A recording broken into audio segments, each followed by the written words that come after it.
गायत्री मंत्र की रचना किसने की? सही उत्तर ऑप्शन बी विश्वामित्र ने। गायत्री मंत्र जिसका उल्लेख ऋग्वेद में है, इसकी रचना विश्वामित्र ने की थी। अगला प्रश्न है, अवेस्ता और ऋग्वेद में समानता है। अवेस्ता किस क्षेत्र से संबंधित है? सही उत्तर ऑप्शन बी ईरान से। अवेस्ता ईरान का एक ग्रंथ है।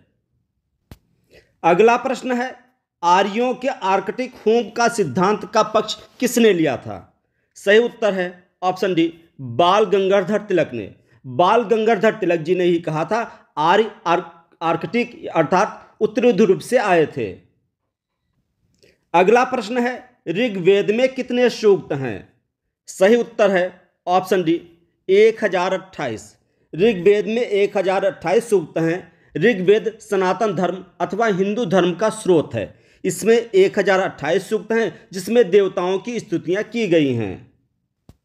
अगला प्रश्न है, पूर्व वैदिक आर्यों का धर्म प्रमुखता था। सही उत्तर है ऑप्शन बी प्रकृति पूजा और यज्ञ। आर्यों के जो भी प्रमुख देवता थे वो किसी न किसी प्रकृति का प्रतिनिधित्व करते थे। अगला प्रश्न है, किस भारतीय को परमाणुवाद का जनक कहा जाता है? सही उत्तर है ऑप्शन बी कणाद को। कणाद को भारतीय परमाणुवाद का जनक कहा जाता है। कणाद ने ही सबसे पहले बताया कि प्रकृति में जितनी भी चीजें हैं ये कि छोटे से अणु से मिलकर बनी होती हैं।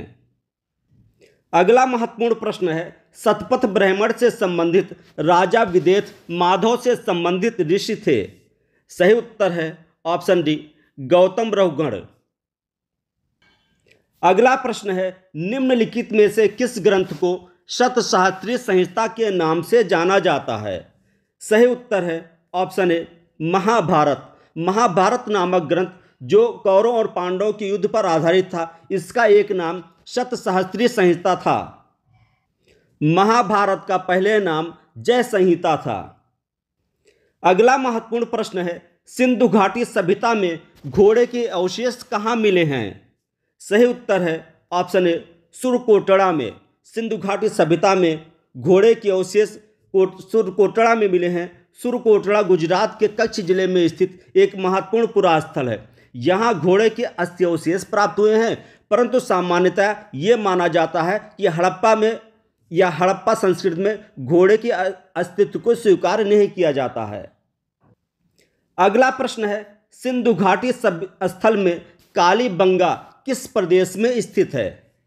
सही उत्तर है ऑप्शन बी राजस्थान में।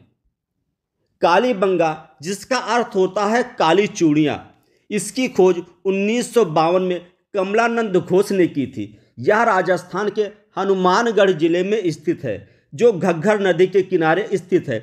यहाँ यज्ञ कुंड खेती के साक्ष्य मिले हैं और यहाँ एक साक्ष्य मिला है जहाँ जुते हुए खेत के साक्ष्य मिले हैं, जिसमें एक कुंड में सरसों बोई गई थी तो दूसरे कुंड में चने का अवशेष प्राप्त हुआ है।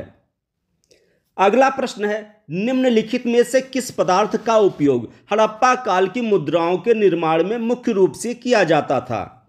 सही उत्तर है ऑप्शन ए सेल खड़ी का। हड़प्पा काल की मुहरें मुख्यतया वर्गाकार थीं। ये सेल खड़ी की बनी होती थी। मुहरों में सर्वाधिक संख्या एक श्रृंगी पशु की आकृति मिलती है। अगला महत्वपूर्ण प्रश्न है, हड़प्पा सभ्यता किस युग की थी? सही उत्तर है ऑप्शन ए कांस्य काल की। हड़प्पा सभ्यता को कांस्य काल का माना जाता है। सिंधु सभ्यता को उसकी लिपि पढ़ी ना जाने सकने के कारण इसको आदि ऐतिहासिक काल में रखा जाता है और साथ ही साथ कांस्य युग में भी रखा जाता है, क्योंकि उस समय कांस्य की खोज हो चुकी थी।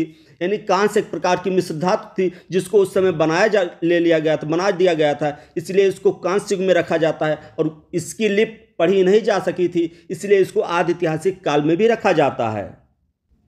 अगला महत्वपूर्ण प्रश्न है, सिंधु घाटी सभ्यता के लोगों का मुख्य व्यवसाय क्या था? सही उत्तर है ऑप्शन ए व्यापार। सिंधु घाटी सभ्यता के लोगों का मुख्य व्यवसाय व्यापार था। हड़प्पा वासी मेसोपोटामिया से व्यापार करते थे। चांदी का प्रयोग भारत में सर्वप्रथम हड़प्पा वासियों के द्वारा ही किया गया। कपास की खेती भी सर्वप्रथम हड़प्पा वासी के द्वारा शुरू की गई और शतरंज की शुरुआत भी हड़प्पा काल से मानी जाती है।